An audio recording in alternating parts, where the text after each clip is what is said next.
Lab में मौजूद हैं जी। इस वक्त बहुत सारा काम जारी था, इक्सी हो रही थी, फ्रीजिंग हो रही थी, बायोप्सी का प्रोसेस वाज ऑन गोइंग।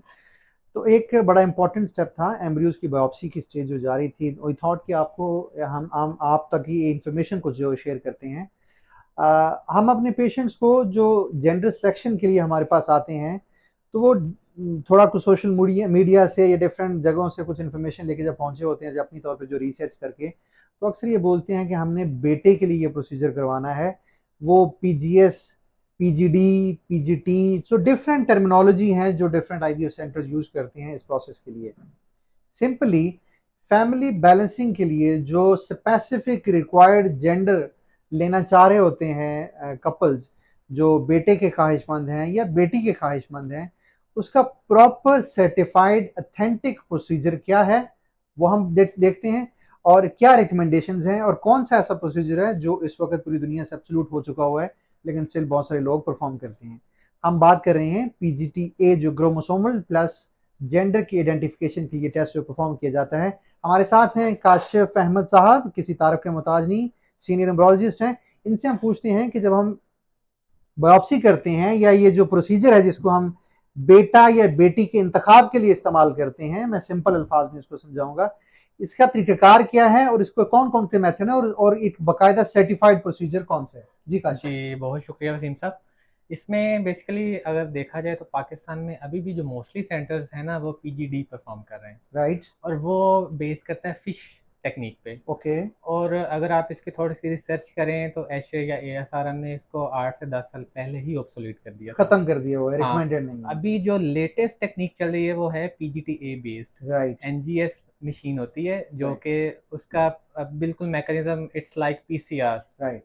तो ये उससे भी एडवांस है। राइट। तो इसमें पीजीडी में मोस्टली करते हैं day 3 biopsy. Okay. Single cell लेते जब हैं। एम्ब्रियो डे थर्ड पे बिल्कुल, होता है तो उसमें से बिल्कुल, सेल निकालते हैं, बिल्कुल डे पीजीडी। 3 पे लेज़र का शॉट दे के एक सेल ले लिया, एक्सट्रैक्ट कर लिया और जी। सेम डे पे ही उसका एनालिसिस कर लिया। राइट। अब इसके ड्रॉबैक ये हैं कि एक तो ये पुरानी टेक्नोलॉजी है और ओके। इसमें एम्ब्रियो जब डेवलप करता है, जब आप उसको रीथॉ करते हैं तो उसमें मोज़ेकिज़्म आने के चांसेस बहुत ज़्यादा हो जाते हैं। राइट। मतलब उसकी सेल्स की डिवीजन वैसे नहीं हो पाती जैसे कि हम एक्सपेक्ट कर रहे होते हैं और इवेंचुअली पेशेंट प्रेग्नेंट नहीं होता। राइट, रिजल्ट्स उस तरह से बिल्कुल, प्रोड्यूस बिल्कुल। नहीं हाँ, होते। रिजल्ट्स मैक्सिमम अल्टर कर जाते हैं। राइट। राइट। और जो हम यहाँ पे आज फर्टिलिटी में कर रहे हैं, हमारे पास लेटेस्ट लेज़र है। राइट। इससे हम डे 5 बायोप्सी करते हैं। ओके। ट्रोफैक्टोरम बायोप्सी जो कि हम जितने भी एम्ब्रियोज बने होते हैं सब में से 5 से 6 सेल्स लेते हैं। वैसे तो उसमें 100 ऑफ सेल्स होते हैं एक एम्ब्रियो राइट। में, एक राइट। राइट। एक्सपेंडेड एम्ब्रियो में। राइट। हमने सिर्फ 5 से 6 बड़े केयरफुली पिक कर देते हैं एम्ब्रियोज। ओके। उसके बाद हमने उनकी ट्यूबिंग करनी होती है। राइट। अब फर्ज करें कि 10 एम्ब्रियोज हैं, हमने 10 को सेपरेटली लेबल किया उसके राइट। माइक्रो ट्यूब्स में और उसके क्रॉसपेंडिंग एम्ब्रियोज के सेल्स को ट्यूब्स में डाल दिया। उसके परफेक्ट। बाद हम उसको अपने पास फ्रीज कर लेते हैं राइट। -20 पे। राइट। फिर उसको हम जो है हमारे जो भी जिनके साथ हमारा कॉन्ट्रैक्ट है उसको हम जो डिस्पैच कर जेनेटिक देते हैं। टेस्टिंग, बिल्कुल क्रोमोसोमल जेनेटिक, टेस्टिंग हाँ, करने वाली हाँ, लेबोरेटरी में बिल्कुल भिजवाते हैं। उनके साथ कॉन्ट्रैक्ट है, हम उनको डिस्पैच कर देते हैं। राइट। ये तकरीबन कोई 3 से 4 वीक्स का प्रोसीजर है right. To finalise results. Ji.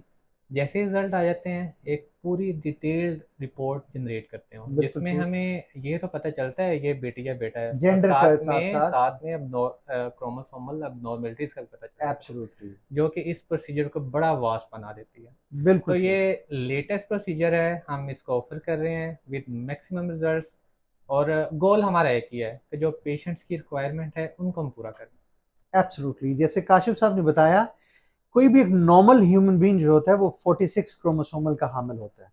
So chromosomal abnormalities को आइडेंटिफाई करने के लिए ये टेस्टिंग करते हैं। सेकेंडरीली फिर इन एडिशन विद जेंडर को स्पेसिफाई करने के लिए जो एम्ब्रियोज किसी भी पेशेंट के हम बनाते हैं उसके डे 5 पे, जैसे उन्होंने बताया, हम उसमें से कुछ सेल निकालते हैं। एम्ब्रियोज को हमारे पास हम अपने पास फ्रीज कर लेते हैं, एम्ब्रियोज कहीं नहीं जाते। Embryos will be frozen with us, और जो सेल वो निकालते हैं, जो बायोप्सी जो की जाती है, उसको हम टेस्टिंग के लिए भिजवा देते हैं।